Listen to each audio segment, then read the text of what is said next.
ये आकाशवाणी रायपुर है। प्रादेशिक समाचार बुलेटिन के साथ मैं दीप्ति चंद्रा।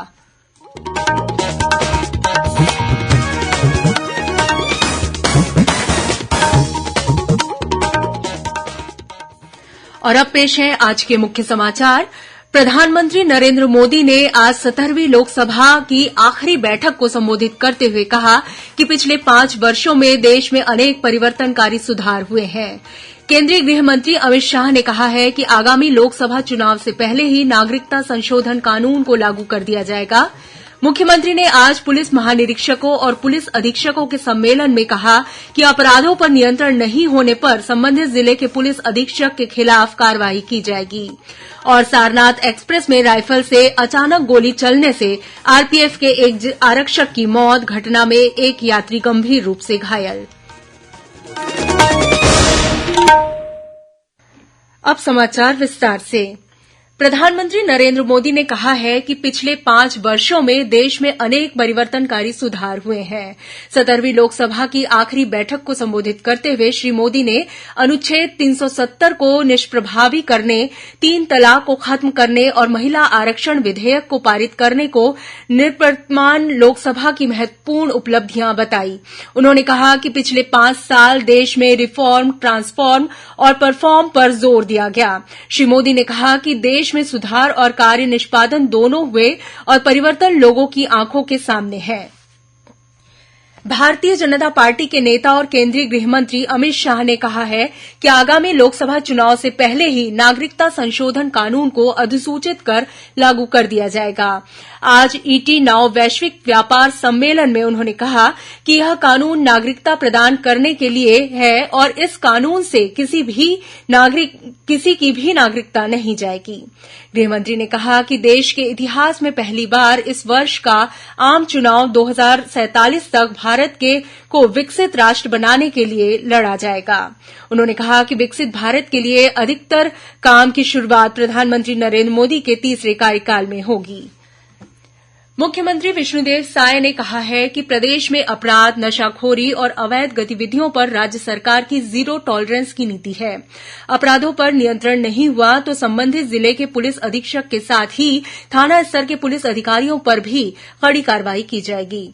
मुख्यमंत्री ने आज नवा रायपुर स्थित पुलिस मुख्यालय में पुलिस महानिरीक्षकों और पुलिस अधीक्षकों के सम्मेलन को संबोधित करते हुए यह बात कही। उन्होंने कहा कि पुलिस को लेकर अपराधियों के मन में डर और आम जनता के मन में सम्मान होना चाहिए। मुख्यमंत्री ने यह भी कहा कि अवैध शराब, जुआ, सट्टा जैसे सामाजिक बुराइयां समाज को अंदर तक खोखला कर देती हैं। जब युवा इससे प्रभावित होते हैं तो यह सर्वाधिक चिंताजनक है। मुख्यमंत्री ने कहा कि प्रदेश के माओवाद प्रभावित क्षेत्र में हमारे जवान कठिन परिस्थितियों में माओवादियों से मुकाबला कर रहे हैं। उन्होंने कहा कि राज्य सरकार हर मोर्चे पर पुलिसकर्मियों के साथ खड़ी है और उनकी सुविधाओं में कोई कमी नहीं आने दी जाएगी। बैठक में उप मुख्यमंत्री और गृहमंत्री विजय शर्मा ने कहा कि समाज में अच्छा वातावरण बने और अपराध न हो, इसी लक्ष्य के साथ अधिकारियों को अपने दायित्वों का पालन करना चाहिए। उन्होंने कहा कि छत्तीसगढ़ को फिर से शांति का टापू बनाया जाएगा। कर्मचारी भविष्य निधि संगठन ने वित्त वर्ष 2023-24 के लिए 8.25% की दर से ब्याज देने का निर्णय लिया है। संगठन के केंद्रीय न्यासी बोर्ड की आज नई दिल्ली में हुई बैठक में यह फैसला किया गया। केंद्रीय श्रम और रोजगार मंत्री भूपेन्द्र यादव ने सोशल मीडिया पोस्ट में कहा है कि यह कार्यबलों की सामाजिक सुरक्षा मजबूत करने की प्रधानमंत्री नरेंद्र मोदी की गारंटी की दिशा में एक कदम है। छत्तीसगढ़ उच्च न्यायालय के मुख्य न्यायाधीश रमेश कुमार सिन्हा ने जिला मुख्यालय बेमेतरा में अधिवक्ताओं और पक्षकारों की बेहतर सुविधा और न्याय प्रणाली में तेजी लाने के लिए नवीन भवन का वर्चुअल भूमि पूजन किया। यह नया भवन कलेक्ट्रेट के पास बनेगा। भवन के लिए लगभग 7 एकड़ भूमि आवंटित की गई है। कांग्रेस नेता और सांसद राहुल गांधी की भारत जोड़ो न्याय यात्रा 2 दिनों के विश्राम के बाद कल 11 फरवरी को रायगढ़ जिले के दर्रा मुंडा से महात्मा गांधी प्रतिमा स्थल के लिए रवाना होगी। वहीं 12 फरवरी को कोरबा जिले के सीतामढ़ी चौक से पदयात्रा शुरू होगी। इसी तरह 13 फरवरी को सरगुजा के उदयपुर और 14 फरवरी को बलरामपुर के पुराना सर्किट हाउस से पदयात्रा शुरू होगी, जिसका समापन रामानुजगंज में होगा। इस दौरान विभिन्न स्थानों पर आमसभाएं भी होंगी। आज भूमकाल स्मृति दिवस है। इस अवसर पर मुख्यमंत्री विष्णुदेव साय ने आदिवासी जननायक अमर शहीद गुंडाधुर को नमन किया है। श्री साय ने कहा कि आदिवासियों के जल, जंगल और जमीन के लिए अंग्रेजी हुकूमत के खिलाफ विद्रोह का आगाज करने वाले नायक गुंडाधुर का बलिदान इतिहास में हमेशा अमर रहेगा। वहीं जिला मुख्यालय नारायणपुर में भी भूमकाल स्मृति दिवस मनाया गया। इस अवसर पर कलेक्ट्रेट के परिसर स्थित शहीद वीर गुंडाधुर की प्रतिमा पर माल्यार्पण और पुष्प अर्पित किया गया। साथ ही गोंडवाना भवन बखरूपारा में भी सभा आयोजित की गई। कार्यक्रम में आदिवासी जननायकों के योगदान को याद किया गया। गौरतलब है कि अमर शहीद गुंडाधुर के नेतृत्व में सन 1910 में बस्तर में हुए भूमकाल आंदोलन में आदिवासियों ने अंग्रेजी हुकूमत के खिलाफ संघर्ष किया था। गुंडाधुर ने बस्तर के मूल निवासियों के अधिकारों के लिए अपनी शहादत दी थी। उनकी याद में भूमकाल दिवस मनाया जाता है। सारनाथ एक्सप्रेस में आज सुबह राइफल से अचानक गोली चलने से आरपीएफ के एक आरक्षक की मौत हो गई, जबकि इस घटना में एक यात्री गंभीर रूप से घायल हो गया है। रेलवे से प्राप्त जानकारी के मुताबिक छपरा से दुर्ग जा रही सारनाथ एक्सप्रेस में उसलापुर स्टेशन से रायपुर स्टेशन के लिए आरपीएफ की टीम स्कॉट पर रही थी, जिसमें 4 आरक्षक और 1 उप निरीक्षक शामिल थे। रायपुर स्टेशन में S2 कोच से उतरते समय एक आरक्षक की राइफल से अचानक गोली चल गई। यह गोली खुद उसी आरक्षक को लगी और यह गोली उनके शरीर से निकलकर ऊपर की बर्थ पर सो रहे एक यात्री को भी लग गई। इस घटना में आरक्षक की मौत हो गई। घटना में घायल यात्री को रायपुर के एक निजी अस्पताल में भर्ती कराया गया है।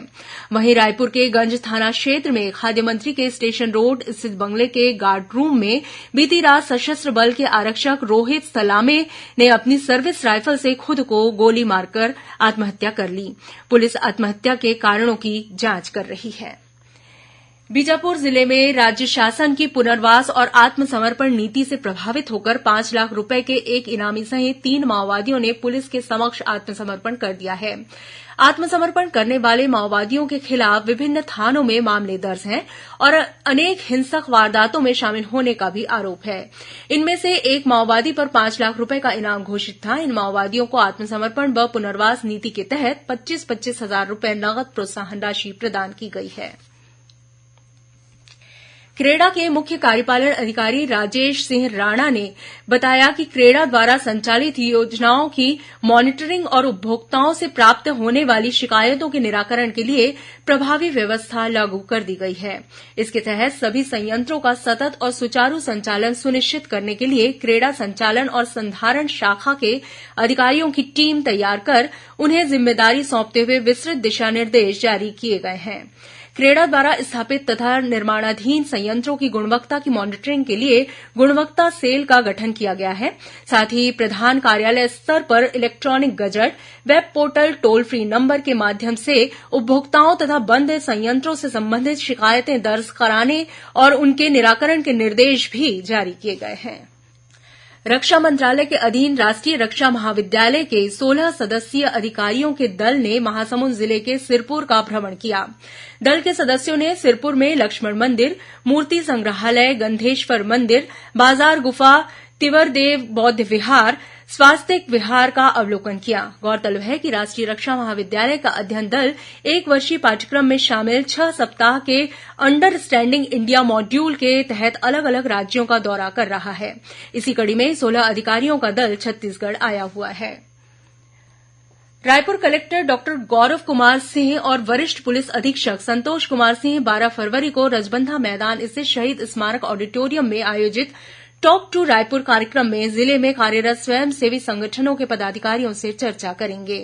इसमें social media influencers, YouTubers, bloggers भी सम्मिलित होंगे। इस दौरान नगर विकास से जुड़ी गतिविधियों में स्वयंसेवी और सामाजिक संगठनों की सकारात्मक भूमिका तथा नवाचारों पर भी चर्चा होगी। अब कुछ खबरें संक्षेप में। एकात्म मानववाद के प्रवर्तक पंडित दीनदयाल उपाध्याय की आज पुण्यतिथि है। इस अवसर पर मुख्यमंत्री विष्णुदेव साय ने उन्हें नमन किया है। जशपुर जिले के कांसाबेल विकासखंड के ग्राम मुड़ाटोल में अखिल भारतीय कंवर समाज का अंचल स्तरीय वार्षिक सम्मेलन आयोजित किया गया। सम्मेलन में मुख्यमंत्री विष्णुदेव साय भी शामिल हुए। राजनांदगांव जिले के बागनदी थाना क्षेत्र में चेकिंग के दौरान एक आरक्षक को वाहन से कुचलकर भागने वाले 5 तस्करों को पुलिस ने महाराष्ट्र से गिरफ्तार कर लिया है। घटना में गंभीर रूप से घायल आरक्षक की मौत हो गई थी। कोंडागांव जिला कलेक्टर कुणाल दूदावत ने एलईडी वैन के माध्यम से शासन की योजनाओं के प्रचार रथ को झंडी दिखाकर रवाना किया। इस रथ के माध्यम से 120 गांव शासन की योजनाओं और उपलब्धियों से जुड़ी लघु फिल्मों का प्रदर्शन किया जाएगा। बिलासपुर जिला प्रशासन द्वारा प्रधानमंत्री जन आरोग्य योजना के अंतर्गत आयुष्मान कार्ड बनाने के लिए सभी राशन दुकानों में 12 और 13 फरवरी को विशेष शिविर का आयोजन किया जाएगा। इसी कड़ी में नगर निगम आयुक्त अमित कुमार ने महाअभियान प्रचार रथ को झंडी दिखाकर रवाना किया।